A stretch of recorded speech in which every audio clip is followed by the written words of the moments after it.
Online betting, online యాప్లు, అదేవిధంగా online rummy. ఈరోజు నిన్న మొన్న మీరు టీవీలలో పేపర్లలో పోలీసులు కేసులు నమోదు చేసి వాటికి ప్రచారం కల్పించిన వాళ్ళను పిలిచి పోలీస్ స్టేషన్లలో విచారించడం జరిగింది.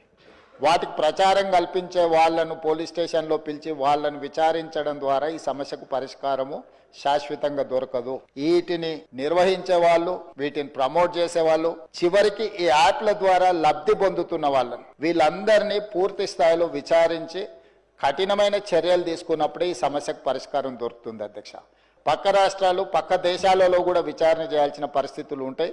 ఒక స్పెషల్ ఇన్వెస్టిగేషన్ టీం ఏర్పాటు చేసి ఈ రాష్ట్ర ప్రభుత్వం వాళ్ళ మీద పూర్తి స్థాయిలో చర్యలు తీసుకోవాలని నిర్ణయం తీసుకున్నారు. తమ ద్వారా ఈ సభకు, సభ్యులందరికీ, తెలంగాణ సమాజానికి ఒక స్పష్టమైన ప్రభుత్వ విధానాన్ని మేము పంపించదలుచుకున్నాము.